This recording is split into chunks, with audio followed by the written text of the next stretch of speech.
इस बार मैं सबसे कहना चाहता हूँ, हम लोगों को मैं पिछले 5 दिन से रिक्वेस्ट कर रहा हूँ कि हमें प्रोटेस्ट पीसफुल करना है, शांतिपूर्वक करना है। बहुत सारे लोग हैं, बहुत सारी ताकतें हैं जो चाहते हैं ये प्रोटेस्ट फेल हो जाए। વિશેષ ન્યૂઝની વિશેષ રજૂઆત દિનેશ સિંધવનો સીધો સવાલમાં મારો સીધો સવાલ એ છે કે કોકરોચ જનતા પાર્ટીના સ્થાપક અભિજીતે દિલ્હીના જંતર મંતર ઉપર પ્રદર્શન દરમિયાન જે એક સ્ટેટમેન્ટ આપ્યું છે, આ સ્ટેટમેન્ટના કારણે નરેન્દ્ર મોદીને ફાયદો થશે? આ સવાલ જ્યારે હું કરી રહ્યો છું ત્યારે આપણે જવાબ સાથે મેળવવાનો છે.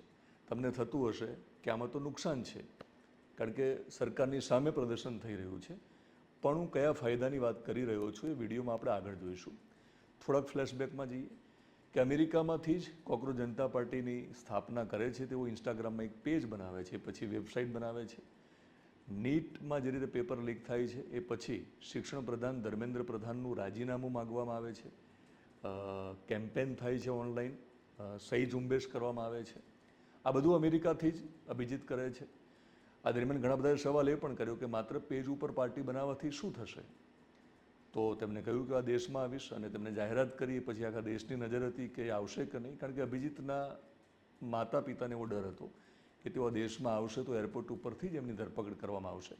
પણ અભિજીતને લાગતું હતું કે લોકશાહી છે દેશમાં અને એમને વિશ્વાસ છે બંધારણ ઉપર, અને તેઓ શાંતિપૂર્ણ રીતે પણ મંજૂરી મેળવીને જંતર મંતર ઉપર પ્રદર્શન કરશે.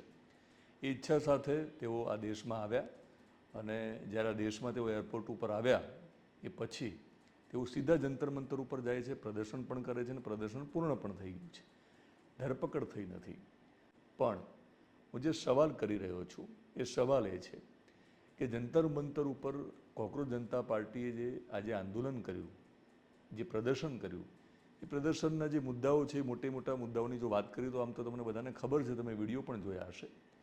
તો અભિજીતે આરોપ મૂક્યો કે આ દેશમાં હિન્દુ અને મુસ્લિમની રાજનીતિ કરવામાં આવે છે. મુસલમાન ને હિન્દુની વાત કરી અને તેઓ સતત સત્તા ઉપર રહે છે એવો એક એમનો કહેવાનો સૂર હતો. સાથે સાથે આરોપ એ પણ હતો કે હિન્દુ મુસ્લિમની રાજનીતિ કરાવીને ડરાવીને તેઓ રાજ કરી રહ્યા છે. પણ આપણને શું મળ્યું? આપણને રોજગારી મળી? આવો સવાલ અભિજીતે એમના સ્ટેટમેન્ટમાં કર્યો. અને સરકાર જે છે એ ભાજપની સરકાર છે આ દેશમાં. સત્તામાં બેઠેલા લોકોમાં નરેન્દ્ર મોદી એ દેશના વડાપ્રધાન છે, એટલે સ્વાભાવિક છે કે અભિજીતનો આરોપ જે છે એ દેશના વડાપ્રધાનની સામે હોઈ શકે, સત્તા સામે છે. હવે હું જે તમને કહેવા માગી રહ્યો છું, મારો જે સવાલ હતો એનો જવાબ તમને મળી જશે.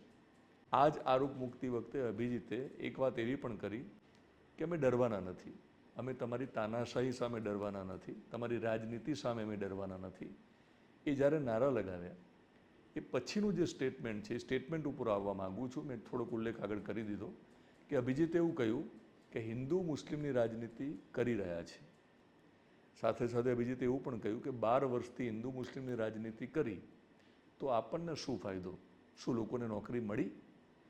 આ સવાલ જે છે એ અભિજીતનો વ્યાજબી છે. આ સવાલ કોઈ પણ વિપક્ષમાં બેઠેલા લોકો સત્તા સામે કરી શકે. વિપક્ષના લોકો કરી શકે, લોકો કરી શકે. વિપક્ષમાં ભૂતકાળમાં આ પ્રકારના આરોપો, આ પ્રકારના સવાલો પણ થયા છે આ સરકાર સામે, સત્તામાં બેઠેલા લોકો સામે. તો તમને થતું હશે કે આમાં દિનેશભાઈ એવું કેવું સ્ટેટમેન્ટ તમને લાગ્યું કે જેથી નરેન્દ્ર મોદીને ફાયદો થયો? કારણ કે સત્તામાં તો નરેન્દ્ર મોદી બેઠા છે, તો અભિજીતના આરોપથી કદાચ નરેન્દ્ર મોદીને નુકસાન થયું તમે માનતા હશો. પણ હું જે રીતે રાજનીતિને મારા બહુ આમ તો વધારે મારો અનુભવ છે નહીં પત્રકારત્વનો, પણ મારો જેટલો પણ અનુભવ છે એના આધારે મેં ગુજરાતની રાજનીતિ અને દેશની રાજનીતિને જે રીતે નજીકથી જોઈ છે. હું જ્યારે પત્રકાર બન્યો ત્યારે નરેન્દ્ર મોદી ગુજરાતના મુખ્યમંત્રી હતા, અને આજે પણ જ્યારે હું વ્યક્તિગત રીતે સ્વતંત્ર પત્રકારત્વ આપણી યુટ્યુબ ચેનલના માધ્યમથી, ઇન્સ્ટાગ્રામ અને ફેસબુકના માધ્યમથી કરી રહ્યો છું, ત્યારે તેઓ દેશના વડાપ્રધાન છે.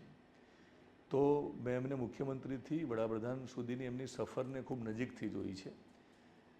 તો તમે બહુ ધ્યાનથી વિચારશો તો તમને ખબર પડશે કે અભિજીતે જે ભૂલ કરી છે ને એ તમારા ધ્યાનમાં પણ આવશે. હું દાવો નથી કરતો કે આ સ્ટેટમેન્ટથી કોકરોચ જનતા પાર્ટીને એટલું બધું નુકસાન જશે કે કદાચ સત્તામાં બેઠેલા લોકોને ભવિષ્યમાં નુકસાન જવાનું હોય અને નુકસાન નહીં જ જાય એવું નથી કહેવા માગતો, પણ ભૂતકાળમાં કોંગ્રેસ હોય કે વિપક્ષના જેટલા પણ નેતાઓએ નરેન્દ્ર મોદીને જ્યારે હિન્દુ મુસ્લિમની રાજનીતિ કરવાનો આરોપસર એમની સામે આકરા પ્રહારો કર્યા છે, ત્યારે એનો સીધો ફાયદો નરેન્દ્ર મોદીને થયો છે. તેઓ ગુજરાતના મુખ્યમંત્રી હતા, તેમણે વિકાસની વાતો કરી. વિકાસની વાતો કરવાની સાથે સાથે કે નરેન્દ્ર મોદીએ તો ક્યારેય કહ્યું નથી કે પોતે હિન્દુ સમ્રાટ છે, હિન્દુ હૃદય સમ્રાટ છે, પણ તેઓ હિન્દુ હૃદય સમ્રાટ છે એવું ગુજરાતમાં તેમને સાબિત કરી બતાવ્યું હતું. અને ગુજરાતના જેટલા મતદારો એમને પ્રેમ કરે છે, એમને જે મત આપે છે અને વારંવાર તેમને મુખ્યમંત્રી બનાવ્યા, ત્યારે માત્ર વિકાસના કારણે મત મળ્યા હશે એવું માનવાની બિલકુલ જરૂર નથી. કારણ કે આજે પણ અનેક સમસ્યાઓ, અનેક પ્રશ્નો બધું જ છે ગુજરાતમાં. તો નરેન્દ્ર મોદી શા માટે વારંવાર મુખ્યમંત્રી બન્યા? તો નરેન્દ્ર મોદી વારંવાર મુખ્યમંત્રી એટલા માટે બન્યા કે તેઓ હિન્દુ હૃદય સમ્રાટ છે એ બહુ સ્પષ્ટ રીતે ગુજરાતમાં એમને પ્રેમ કરતા મતદારો છે, ખાસ તો હિન્દુ મતદારો છે, એમના હૃદયમાં એવી ઊંડી છાપ નરેન્દ્ર મોદી છોડી ગયા કે તેઓ વારંવાર મુખ્યમંત્રી બન્યા. વિકાસના કામોથી એમને જીતવામાં ફાયદો થયો હશે, પણ હિન્દુ હૃદય સમ્રાટ હોવાનો જે સૌથી મોટો ફાયદો નરેન્દ્ર મોદીને થયો એ હતો. દેશના વડાપ્રધાન બનવાની વાત આવી હતી ત્યારે માત્ર હિન્દુ હૃદય સમ્રાટ અને હિન્દુના નેતા હોવાના કારણે આખા દેશમાં ન જીતી જવાય. ત્યાં તમારી છાપ જે છે એ સાંપ્રદાયિક ન હોવી જોઈએ, તમે બિન સાંપ્રદાયિક હોવા જોઈએ. તો ત્યાં નરેન્દ્ર મોદી ચૂપ રહ્યા છે, તે એમને કહ્યું પણ નથી કે હું માત્ર હિન્દુઓનો નેતા છું. પણ જે રીતે અયોધ્યામાં રામ મંદિર બને છે, જમ્મુ કાશ્મીરમાંથી 370ની કલમ નાબૂદ થાય છે, અને અનેક એવા મુદ્દાઓ છે આ દેશમાં કે જેમાંથી એક એવો સૂર નીકળ્યો અને એક એવો સંદેશ પણ ગયો કે હિન્દુઓ માટે નરેન્દ્ર મોદી સારા નેતા છે. સવાલ એ છે કે અભિજીતે જે સવાલ કર્યો એ ખોટો છે એવું કહેવા નથી માગતો. એમને જે સવાલ કર્યો કે હિન્દુ મુસ્લિમની રાજનીતિ કરવાના કારણે શું બધાને નોકરી મળી, આ સવાલ ખોટો નથી. તમને લાગતું હશે કે આમાં ક્યાં કંઈ ખોટું કીધું, પણ હું સમજાવવા માગું છું કે અહીંયા જ એક ભૂલ જે વિપક્ષે કરી, અત્યાર સુધીમાં વિપક્ષના નેતાઓએ કરી, એ કોકરોચ જનતા પાર્ટીના સ્થાપક અભિજીત પણ કરી રહ્યા છે. એટલા માટે કે આ દેશનો એક બહુ મોટો વર્ગ જે હિન્દુ વર્ગ છે, જે બહુસંખ્યક જે છે, જે મતદારો છે, એ બહુ સ્પષ્ટ માને છે કે નરેન્દ્ર મોદી અમારા નેતા છે, એટલે કે હિન્દુઓના હિતકારી છે. હિન્દુઓનું હિત એમના હૃદયમાં છે, એમના મનમાં છે, અને અમિત શાહ જેવા એમના મિત્ર, એમના સાથી એમને હિન્દુઓની રક્ષા કરવા માટે મદદ કરે છે. આ વાસ્તવિકતા છે, એ સ્વીકારવી પડશે. હું તમે માનીએ કે ન માનીએ, અભિજીત કે કોંગ્રેસના નેતાઓ કે વિપક્ષના કોઈ પણ નેતાઓ માને કે ન માને એનાથી નહીં ચાલે, પણ બહુ મોટો હિન્દુનો વર્ગ આ દેશમાં છે એવું બહુ સ્પષ્ટ માને છે કે આ દેશમાં જો નરેન્દ્ર મોદી અને અમિત શાહ સત્તામાં નહીં હોય તો આ દેશના હિન્દુઓને મુસલમાનોથી ખતરો છે. આ વાત જ્યારે બહુ મોટો એક વર્ગ માનતો હોય, એની વર્ગ જ્યારે મતદાર હોય, ત્યારે એને રીઝવવા માટે અભિજીત સહિતના વિપક્ષના નેતાઓએ માત્ર હવે એટલું જ બોલવાની જરૂર છે કે આ દેશમાં નોકરીઓ નથી મળી રહી, આ દેશમાં મોંઘવારી વધી રહી છે, આ દેશમાં કાનૂન વ્યવસ્થા ખોરંભે ચડી છે. આ પ્રકારના આક્ષેપો મૂકશો ત્યાં સુધી વાંધો નથી.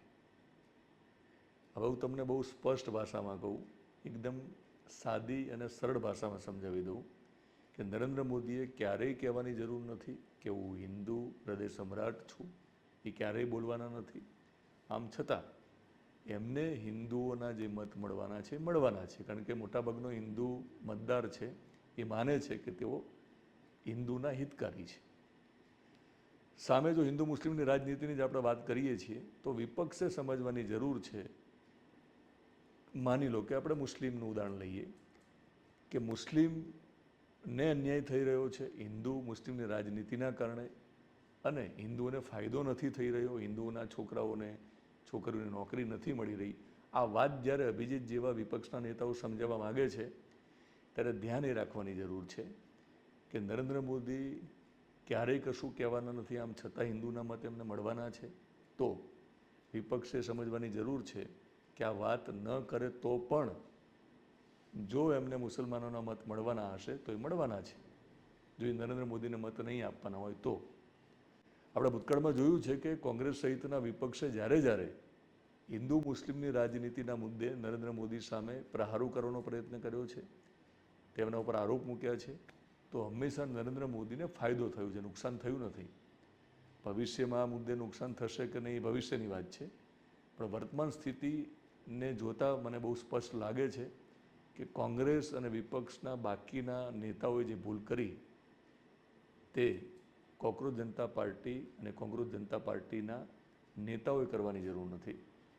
હવે હું બહુ સ્પષ્ટ કહેવા માગું છું કે તેમને સત્તામાં બેઠેલા લોકો સામે જ્યારે આંદોલન કરવાની વાત આવે, વિરોધ કરવાની વાત આવે, તો સીધું કહેવાની જરૂર છે કે આ દેશમાં આટલી સમસ્યાઓ છે, બધાને ખબર છે કે કઈ સમસ્યાઓ છે, પણ એક બહુ મોટો વર્ગ હિન્દુનો એવો છે, મતદાર જેને આપણે કહીએ છીએ, એમને નરેન્દ્ર મોદીને અમિત શાહની જરૂર છે.